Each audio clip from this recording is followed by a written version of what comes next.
munaasabadan oo ay ku qalan jabinayeen dafcadii 16aad ee ardayda sanadkan ka baxday jaamacadda Bariga Afrika ayaa lagu qabtay xarunta jaamacadda waxaana ka qayb galay madax ka tirsan dawladda maamulka jaamacadda iyo marti sharaf kale ugu horeyn gudoomiyaha jaamacadda Bariga Afrika Aadan Sheekhdon ayaa sheegay in ardayda oo tir ahaan ku dhow 400 ay ka mid yihiin in ka badan 800 oo arday oo sanadkan ka qalan jabinaysa dhammaan faracyada ay ka kooban tahay jaamacadda Bariga Afrika waxaana uu gudoomiyuhu soo hadal qaaday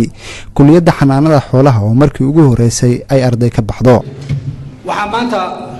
inoo qalin jabinaya ama sanadku waxa qalin jabiyay jaamacadda Bariga Afrika qalin jabiyay 800 arday ka badan oo u kala qaybsan faracyada jaamacadda Bariga Afrika waxa halkan ka qalin jabinaya kuliyadda ardayda lagu sheegayay oo ka mid tahay kuliyadda veterinary-ga oo 22 arday ka qalin jabinayso waa markii ugu horeysay oo arday kuliyadda xanaanada xooluhu ay qalin jabiyaan runtii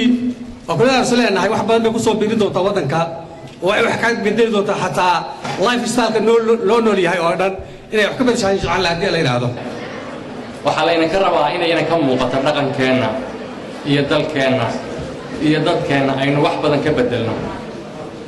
sida aad ogtihiin aynu ku noolnahay iyo burburkayna ku jira iyo dawlad la'aanta iyo kala dambayn la'aanta asalkeedu waa jahli weeye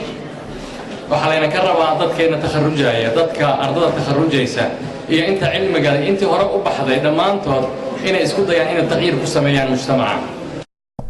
cabdinaasir siciid muuse oo ka mid ah mudanayaasha baarlamaanka cusub ee dawladda dhexe iyo duqa degmada Boosaaso injineer Yaasiin Mire Maxamed ayaa sidoo kale munaasabada ka hadlay qof walba oo Soomaaliya wuxuu xaq u leeyahay inuu helo waxbarasho shaqo iyo waxa weeye xasilooni iyo nabad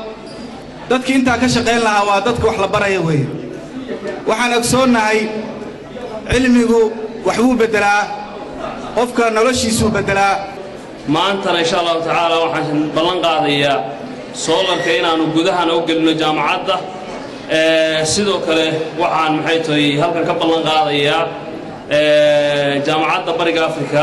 ardayda xanaanada xoolaha meesha cusub aan furi doono slaughter house magaalada Boosaaso oo lagu qali doono xoolaha